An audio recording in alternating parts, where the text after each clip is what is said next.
नमस्कार दोस्तों, मैं आचार्य ध्यान आमीन।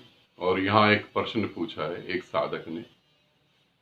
उन्होंने अपनी उम्र भी बताई है, 22-23 साल उनकी उम्र है। उन्होंने बोला है कि मैं अपनी जिंदगी को, अपने जीवन को पूरी तरह जीना चाहता हूँ और अपनी मर्जी से जीना चाहता हूँ और लोगों को खुश रखना चाहता हूँ।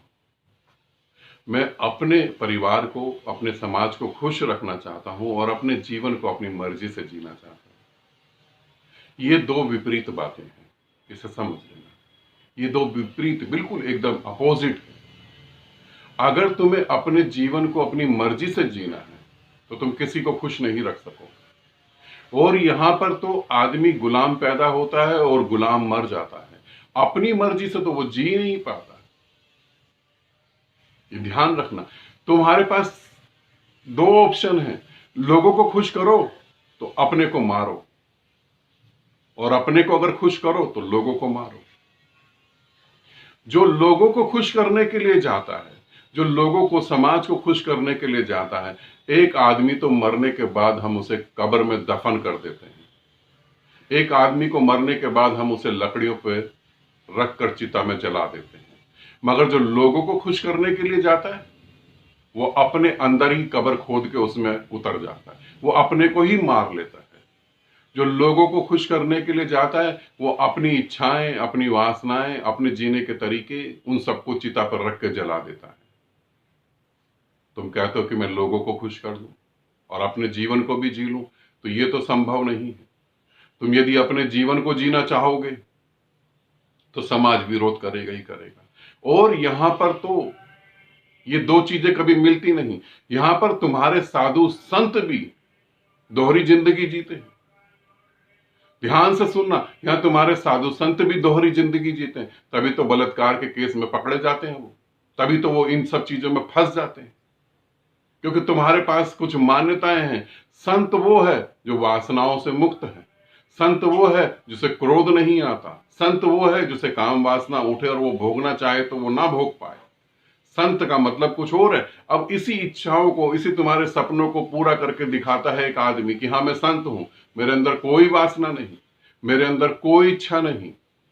और जब वो तुम्हें दिखाता है, तुम ताली बजाते हो, प्रणाम करते हो, उसके चरणों में गिर जाते हो। अब ये नाटक चलता है और पर्दे के पीछे वही काम चल रहा होता है जिसको वो मना कर रहा है। दोहरी जिंदगी जी रहे हैं यहाँ सभी, सभी दोहरी जिंदगी जी रहे हैं। संत पत्थर का नहीं होता। हाँ, ये बात अलग है, तुम वासना के कब्जे में होते हो, वो वासना के कब्जे में नहीं होता। वो भोगना चाहे तो भोग सकता, नहीं भोगना चाहे तो नहीं भोग सकता। हम और आम आदमी के साथ क्या है, उसे भोगना ही पड़ेगा अगर वासना उठ गई। इतना सा फर्क है। मगर कोई भी संत इस पृथ्वी पर बिना वासना के एक सांस भी नहीं ले सकता। समझ लेना, कोई भी संत इस पृथ्वी पर बिना वासना के एक सांस भी नहीं ले सकता। और तुम कहते हो कि तुम जीना चाहते हो। तुम अगर अब 20-23 साल के, 22 साल के तुम हो, तो तुम अगर अपना जीवन देखो, कितनी जगह तुमने जीने की कोशिश करी गई और तुम्हारे जीवन को दबा दिया गया। तुम्हारे जीवन के, तुम्हारी इच्छाओं का गला घोट दिया गया है। कैसे जी सकते हो? दोहरी जिंदगी, पूरी पृथ्वी दोहरी जिंदगी जी रही है।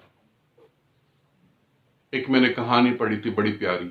उसमें यह था कि जैसे ही बच्चे पैदा होते थे, वहां पर एक जहरीली मक्खी थी। वो मक्खी बच्चे को काटती थी और बच्चा आंख से अंधा हो जाता था। इस पृथ्वी पर ऐसी ही जहरीली मक्खी है जिसे हम अहंकार कहते हैं। वो काटती है और आदमी बुद्धि से अंधा हो जाता है। और अगर कोई उस मक्खी से बच भी गया किसी भी तरीके से और वह अंधा नहीं हुआ, तो लोग उसे मार देते हैं।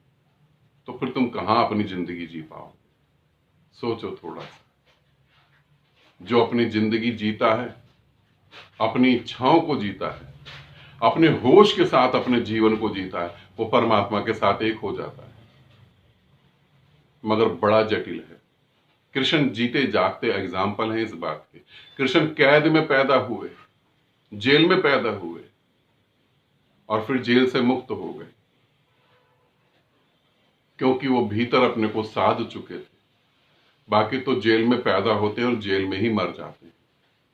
वासनाओं के जेल में पैदा होते हैं हम सभी, और वासनाओं की जेल में हम अंतिम सांस तक मर जाते हैं। क्यों अंतिम सांस में तुम्हें लगता है कि मुझे अभी नहीं मरना चाहिए? क्योंकि अंतिम सांस तक तुम अपनी जिंदगी को अपने तरीके से नहीं जी सकते। हर मरते हुए व्यक्ति के पास ये होता है कि मुझे अभी जीना है, मुझे कुछ इच्छाएं बाकी रह गई। थोड़ा समझो, तुम कहते हो कि मुझे जीना है अपने तरीके से और लोगों को खुश रखना है। ये लोगों को तो कोई खुश नहीं रख सकता। बुद्ध अपने परिवार को खुश नहीं रख सके, और तुम समझते हो कृष्ण, कृष्ण के समय कृष्ण के विरोधी थे। ऐसा नहीं है सभी कृष्ण को परमात्मा मान के पूजते थे, उसके समय उसके विरोधी थे। राम के समय राम के विरोधी थे। जो हुआ उसके समय उसके विरोधी भी थे। विरोधी तुम्हें दिखाई नहीं गए। समझना इस बात को। अपनी जिंदगी को अपने तरीके से जीना चाहता, एक चुनौती है। जीना चाहो तो जी के देख लो, मगर दूसरों को खुश करने में अपना जीवन नर्क नहीं करना। क्योंकि जिन्होंने ये काम करा, उन्होंने जीते जी अपनी कब्र खोदकर उसमें समा गए। वो लोग, वो जीते जी चिता पर जल गए, जिन्होंने दूसरों को खुश करने की कोशिश करी। दूसरों को खुश नहीं करा जा सकता। ये उनके अपने कर्म है, होना चाहे तो हो, नहीं होना चाहे तो ना हो। तुम उसका ठेका मत लेना, ठीक है? आनंदित रहना, सदा खुश रहना। बहुत बहुत प्रेम तुम्हें।